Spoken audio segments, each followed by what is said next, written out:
रोजाना खबर रखे सब पे नजर। लाइक कीजिए, शेयर कीजिए और सब्सक्राइब कीजिए हमारे चैनल को।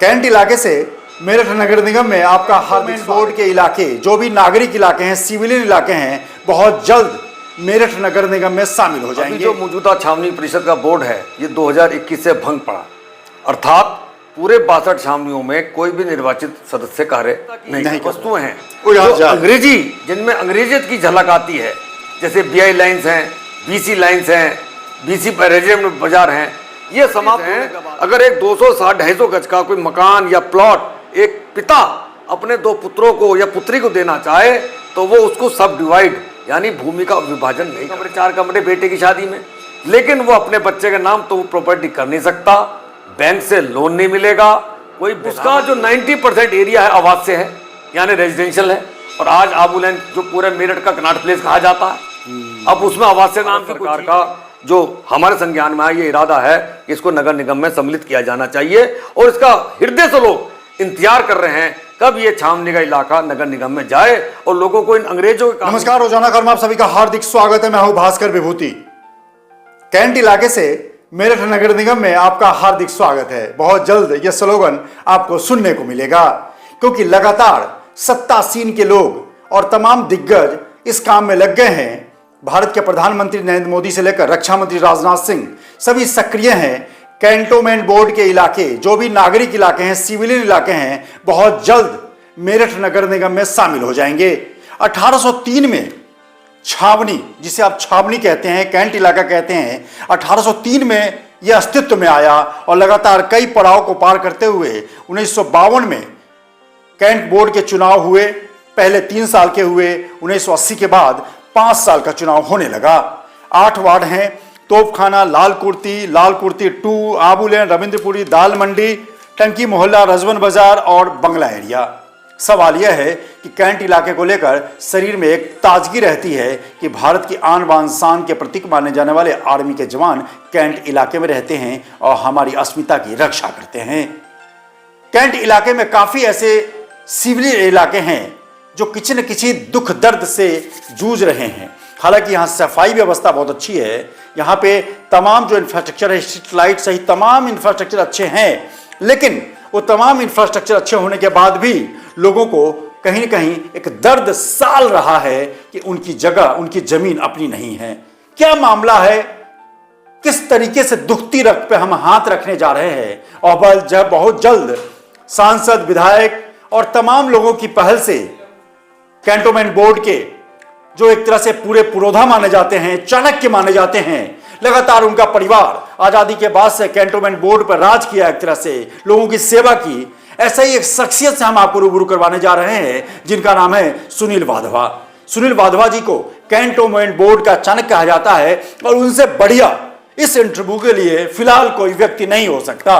तो इसी मुद्दे पर हर पहलू पर बात करेंगे और सीधे उनसे रूबरू होते हैं और जानने की कोशिश करते हैं कि कैंट इलाके का मेरठ नगर निगम में कब स्वागत होगा। नमस्कार सर, कैसे हैं आप? सब ठीक है सर। आप जिस तरीके से कैंटोनमेंट बोर्ड इलाके के एक बहुत अच्छे जनसेवक माने जाते हैं, तमाम बातें हमने कही। सबसे पहले मुझे संक्षिप्त बताइए कि कैंट छावनी कब बना और कब से चुनाव हुआ, एक संक्षिप्त जानकारी आपके चैनल से, आपके माध्यम से। जैसा कि आपने अभी बताया कि 1952 में निर्वाचित बोर्ड सर्वप्रथम पहले आया जी।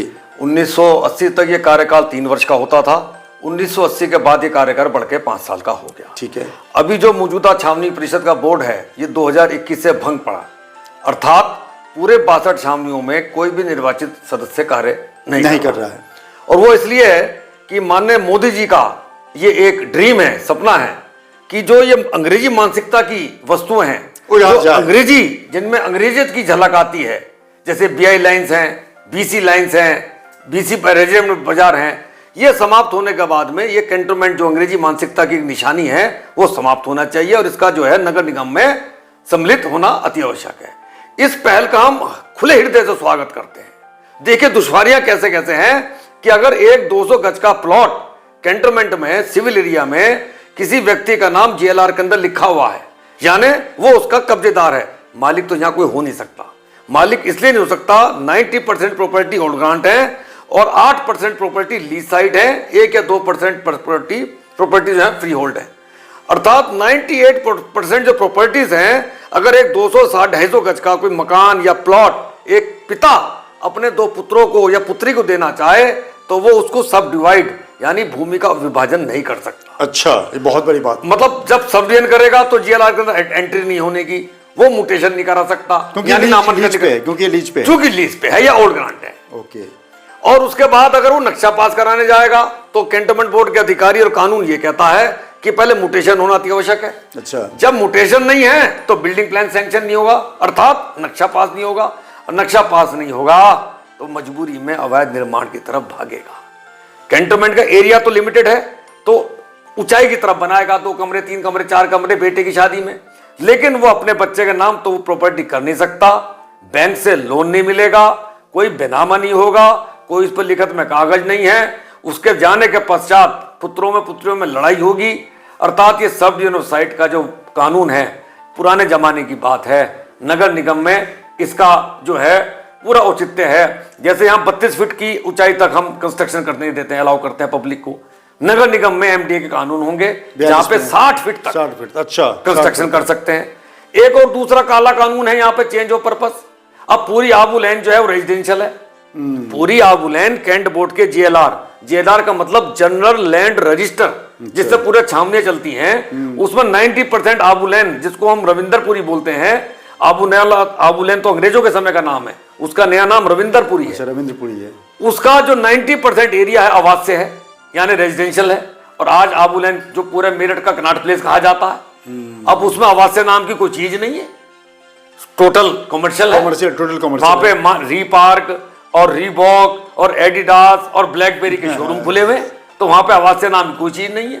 नंबर 3, आप जब अपने नाम कोई बेनामा नहीं कर सकते, बैंक से लोन नहीं ले सकते, आप अपने पुत्रों का नाम कोई कागजात लिखत में दे नहीं सकते, व्यापार को आगे नहीं बढ़ा सकते, तो ऐसी प्रॉपर्टी का यहाँ पे क्या लाभ, इसका नगर निगम में जाना अति आवश्यक है।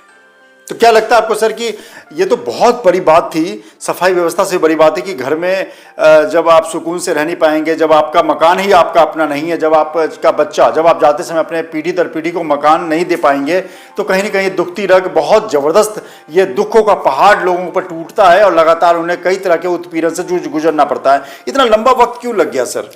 यहाँ मैं आपकी बात से सहमत हूँ। विगत 3 वर्षों से ये हो रहा है जी, इस माह और अब की बार दिसंबर, माननीय रक्षा मंत्री जी की यहाँ प्रशंसा करूंगा, जैसा कि हमारे संज्ञान में आया है, ये दिसंबर इन्होंने 62 छावनियों को इन्होंने लास्ट मंथ दिया है कि हमें ये दिसंबर तक सारे प्रपोजल सिविल एरिया के रिगार्डिंग और आउटसाइड सिविल एरिया के रिगार्डिंग जो भी प्रपोजल है 62 छावनियों के दिसंबर के एंड तक रक्षा मंत्रालय पहुंच जाने चाहिए। क्योंकि जनवरी फरवरी में इनका पूरा भारत सरकार का जो हमारे संज्ञान में आया ये इरादा है कि इसको नगर निगम में सम्मिलित किया जाना चाहिए, और इसका हृदय से लोग इंतजार कर रहे हैं कब ये छावनी का इलाका नगर निगम में जाए और लोगों को इन अंग्रेजों के कानून से पुरानी मानसिकता से, पुराने कानून से जो है निजात मिले। उपनिवेशवाद की जो फेडरलिज्म कहते हैं, शासन तंत्र कहते हैं, शासित कहते हैं लोगों को, जो उपनिवेशवाद में रहकर जो राजतंत्र की तरह बिहेव करने का अंग्रेजों का राज था, वो खत्म करने के लिए जो पहल है वो वाकई अच्छी है। लेकिन सवाल है सर कि एक आपसे और सवाल है कि लगातार 10 सालों से मोदी सरकार है और कम से कम 20 साल भाजपा के पहले विधायक रहे, अभी भी हैं, तो 20 साल भाजपा विधायक रहे और तमाम लोग रहे, तो इतनी प्रक्रिया 3 साल में सक्रिय क्यों हुई? उससे पहले कोई जन आंदोलन क्यों नहीं हो पाया? या लोगों की इतना भयंकर दुख था तो लोगों ने इतना एक बड़ा अभियान क्यों नहीं चलाया? क्योंकि बहुत शांति तरीके से अभी तक चला रहा है। देखिए, मैं तो आपके सम्मानित चैनल के माध्यम से पहले बधाई देना चाहूँगा। ये इतना ज्वलंत मुद्दा है, ये पहले तो चूंकि ये मोदी जी का सपना है और ये मोदी जी इस बात को हमारे समझते हैं कि ये मानसिकता के पुराने कानून से लोग कितना परेशान हैं। जैसे टोल का मैटर था जो इस मुद्दे पे नहीं है, 62 छावनियों में लखनऊ की एक लड़की ने कहा कि मुझे ये 100 रुपए टोल के देने पड़ते हैं और मेरी सैलरी 12,000 है, उस 12 में से 2-3 हजार तो मेरे महीने के टोल के चले जाते हैं, टोल टैक्स का। एक ईमेल पे माननीय प्रधानमंत्री जी ने टोल टैक्स पूरे भारतवर्ष से पिछले महीने समाप्त कराया। ऐसे ही इसी मुद्दे पर हमारे सम्मानित विधायक जी, सम्मानित हमारे सांसद जी, तमाम लोग अब इस पर बहुत गंभीर हैं और इस छावनी की जनता को बहुत जल्दी एक खुशखबरी मिलने वाली है कि ये एरिया नगर निगम में सम्मिलित हो चुका है। बिल्कुल, लगातार आप लोगों की पहल है और लगातार आपको सर बधाई, क्योंकि आपने कैंट इलाके को बहुत लंबे समय तक आपने और बहन जी ने जितना लंबा समय तक संभाला है, क्योंकि सबसे ज़्यादा आज़ादी के बाद सबसे ज़्यादा किसी के परिवार ने जनसेवा कैंटोनमेंट बोर्ड में के उपाध्यक्ष रहकर किया है वो आपका परिवार है। और आपने इस कैंटोनमेंट बोर्ड को खूबसूरत भी बनाया है, इसमें कहने में कोई गुरेज नहीं है। यहाँ पे लगातार सबसे पहले जो स्ट्रीट लाइट में सोलर लाइट की व्यवस्था हुई, सबसे पहले कैंटो डोर टू डोर कूड़ा उठाने की व्यवस्था भी सबसे पहले कैंटो इलाके में शुरू हुई, और सफाई और प्लास्टिक फ्री कैंटोनमेंट बोर्ड बनाया गया। तमाम चीज़ों को लेकर कैंटोनमेंट बोर्ड और कैंटोनमेंट बोर्ड के उन तमाम पुरोधाओं को मीडिया की तरफ से, मेरी तरफ से बहुत बहुत बधाई कि उन्होंने कैंट इलाके को मेरठ में सबसे पहले, कहीं कूड़े का ढेर नहीं मिलता, कभी कुछ नहीं होता। तो ऐसे में अब आपको लगता है कि अब आपके सपने साकार होने में बहुत कम समय बच गए हैं। देखिए, जिस प्रकार से माननीय विधायक जी, माननीय सांसद जी और पूरी भाजपा का शीर्ष नेतृत्व सीरियस है, गंभीर है, उससे हमें लगता है कि 9 वर्ष के अंदर जनवरी फरवरी तक ये बहुत शुभ सूचना आ जाएगी। और मैं पुनः आपके चैनल के माध्यम से पुनः उनसे निवेदन करना चाहूँगा कि कैंट की जनता बहुत बेसब्री से इंतजार कर रही है कि कब एक पिता अपने पुत्र को 200 गज का मकान दे जाए, कब वो आराम से 60 फीट तक निर्माण कर सके, कब उसे अपने बच्चों के लिए एजुकेशन लोन मिल पाए, कब उसे अपने सपनों को साकार करने के लिए बैंकों से लोन मिल पाए, और कब उसके नाम ये बेनामे हो, ये रजिस्ट्री हो, और वो एक खुली आज़ादी में सांस ले पाए जो पिछले कई सौ वर्षों से ले नहीं पा रहे। बिल्कुल, अभी भी कैंट इलाके में जहां हम बैठे हैं वो लगातार मालिक तो है कोई, लेकिन लीज पे है। यानी कि रातों रात आपको यह मकान खाली करना पड़ सकता है अगर सरकार की या कैंट की इलाके की ज़रूरत महसूस होगी। आप अगर 300 साल से 200 साल से अगर आप इस घर में रह रहे हैं तो भी आप इस घर के मालिक नहीं, क्योंकि आप लीज पर हैं, 99 साल की लीज पर हैं। और बहुत ही दुखद पहलू था, क्योंकि जब भी कोई बेटा अगर एक पिता अपने 2 बेटों को कोई संपत्ति देना चाहे तो इसका बंटवारा नहीं हो सकता, जो लड़ाई का एक बड़ा कारण आगे बन जाता था, और पिता की जिंदगी में वो सपना पूरा नहीं हो पाता था। लिहाजा तमाम लोग, सुनील वाधवा, बीना वाधवा, अमित अग्रवाल और तमाम जो प्रधानमंत्री नरेंद्र मोदी हैं, रक्षा मंत्री राजनाथ सिंह हैं, तमाम लोगों के अथक प्रयास जारी हैं। रूट लेवल से लेकर टॉप टू बॉटम और बॉटम टू टॉप लगातार प्रयास जारी हैं कि 9 वर्ष पर आपको एक अच्छी खुशखबरी सुनाई जाए कि यह मकान आपका है। मेरठ नगर निगम में आपका स्वागत है। नमस्कार। रोजाना खबर रखे सब पे नजर, लाइक कीजिए, शेयर कीजिए और सब्सक्राइब कीजिए हमारे चैनल को।